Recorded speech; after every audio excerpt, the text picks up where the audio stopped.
dufite agahinda k'umuntu wacu twabuze kandi tutazi uburyo yishwe.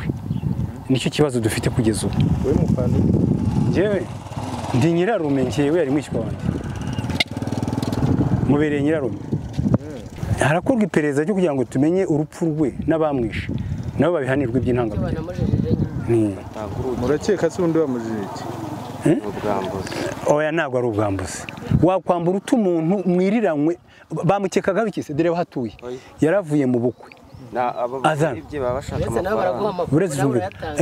yari ibinaha, yavuga ko yaravuye mu bukwe bwa sekuru, ataha izo saha agira ngo yigire mu rugo. Ageze ahangaha ngo ahura n'abantu baramubwira bati uko nabyumvise, bati tugurira agacupa. Aravuga ati nta mafaranga afite. Oya yabaguriye na Mwumva se ariko mwumvanye aravuga ko nta mafaranga afite. Nyuma arabagurira ngo bagurira ari uko yikopesheje.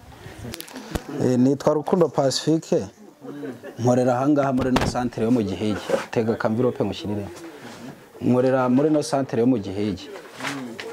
Ubwo uwo John nyine witabye Imana. Yitwa John ne? Irindi nirihera. Irindi ntago ndizi. Yarari kunywera ahangaha nyine aza gusohoka ahura n'abagizi ba nabi, baramutega baramwambura, ariko namugezeho dutabajwe byibuze naye nk'uwa gatanu, kuko nahasanze abadamu n'abandi bana bari babashije kuhagera. Tumutera tumukura mu mukingo nyine tumushyira ku muhanda, tujya gushaka urugi twamutwaye tumugeza kwa muganga. Tugezeyo abaganga batubwira ko yitabye Imana. Bamukora ibiki se abagizi bana? Bamunize bamuruma no mu musaya, bamunize mpaka ashize mu mwuka. Nta kindi kintu bamukubise usibye kumuniga mpaka ashize mu mwuka. Bamwambuye ibiki? Ni telefone, kuko amafaranga ntayo yavuye hano. Ibyo yari amaze gukonsoma ambwiye ko mbishyira ku gapapuro nkabimuha akazayampejo. Ubwo igihumbi yarasigaranye yakivunjishije aho uwo bita Magiro wa 500. Andara yacyura ambwiye ko ari itike y'ejo nzamuhamagara ejo. Aribwo yajyaga hariya hirya rero, ariko nabonda bamunize bavuyemo hano kuko nge nabiboneye, si ibintu njya gupapira hirya no hino, kuko abamunize n'ubundi basohotse ahangaha bamukurikiye. Oya ntago basangiraga, ahubwo bo basohotse bazi ko afite amafaranga, kuko n'umushoferi barebaga imifuka ibyimbye bakagira ngo afite amafaranga, kandi ntayo n'ibyo yakoresheje hano ntiyishyuraga. Wabamenya amazina? Ubwo bamwita uzaba kiriho Muhozi, uzwi ku izina rya Piso, undi ni Bosco, ntago nzi irindi zina rye. Bari bari kunyweramo hano? Ntago banywaga, Piso yari yicaye munsi hano, munsi hano intebe yari ihari. Bosco ahagaze hanze aramurembuza ngo ngwino nkubwire. Baratambikana rero, haciye bamanukiye muri kano kayira kari hano. Baciye hindi minota nyine itageze no muri 5, kuko bike nayo inyandikisha nayo ifite mu ntoki. Abantu bahuruza bavuga ko John bamunize ashize mu mwuka. Babafashe? Amakuru mfite bavuga ko bafashe Bosco, uwo uzaba kiriho akiri gushakishwa n'inzego zibishinzwe. No ukuvuga ngo hano mu Gihigi hari urugomo, nanjye ndiheraho cyane, kuko hari uwo bita Muhize Emmanuel twigeze kubangamirana ucuruza itabi. Turabangamirana kugeza ubwo ngewe naguze ikibanza munsi we, ambuza kubumbira amatafari nge wakiguriye. Ariko nyuma yaje gufatwa n'ubutabera, bamufatana itabi ry'urumogi bajya kumufunga i Muhanga. Ariko n'ubu ngo abaturage binaha barahishira cyane, za kavukire sinya kubivuga. Mwe murahishira mukumva ko umuntu wanyu nimba akoze ikosa umuntu akamutanga, icyo ni ikibazo kigomba kuvukamo n'ubu kikinkurikirana. Hano ndimo ndavuga urugomo, urwo gutangira abantu. Urugomo rurahaba cyane ariko cyane, kuko uwo nguwo uzaba kiriho ni umuntu afite ingumi imeze nk'ifuni. Ntago nwese ni mubizi mwebwe, ni umuntu mushobora kuvugana muri hano akagukubita ingumi ukajyana ifuna gukubise cyangwa igitafari.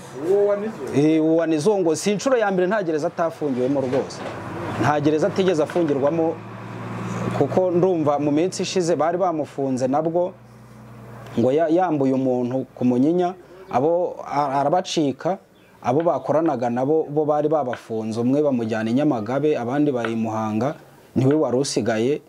Ariko babita kwa Gahini nyine n'abahungu ba Gahini. Abantu bateze urugomo mu isantere ni nkabangahe bajya? Nabo ngabo bava Nyagasozi aho bita kwa Gahini, nta bandi bantu tugira. No ese nawagira nuvuga ngo niba bafata bakabajyana urugomo ruraba rucitse, kuko no kuvuga ngo nanone inaha tugira ikintu cyo guhishira nyine. Ukumva ngo nimba umuntu akoze ikosa ukamutanga abaturage bahita bakwijundika rwose bahita bakwijundika bakwishyiremo pe bumve ngo uri umugome. Urifuza iki?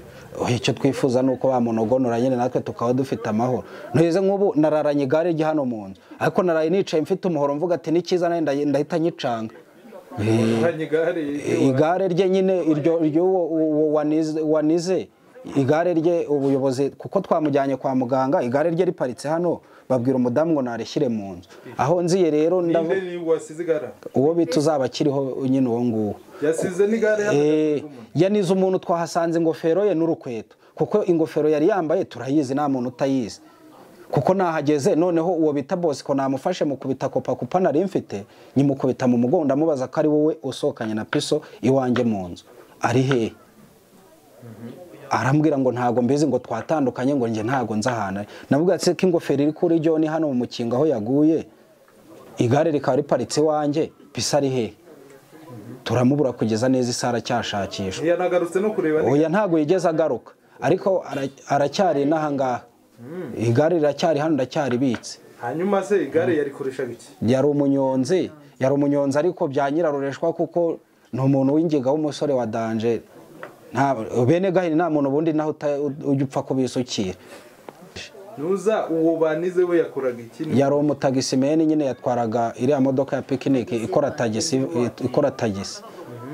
Ubundi ntiyarasanzwe anywera inaha cyane nuko yahacenga avuye mu kirori ubundi yamamagaraga tinjyanira inzoga mu rugo cyangwa umudamu wanjye akazimushyira cyakohereza umwana cyangwa umugore ariko muri no minsi umwana mukuru akunda kuza kuzitwara yagiye ku ishuri yaduhamagaraga tukazitwara cyagatumye akiyizira nyine muri icyo gicuku kahamagara kuri telefone aturi maso nkajyayo nkazimushyira kuko hano niho bahahira buri kimwe.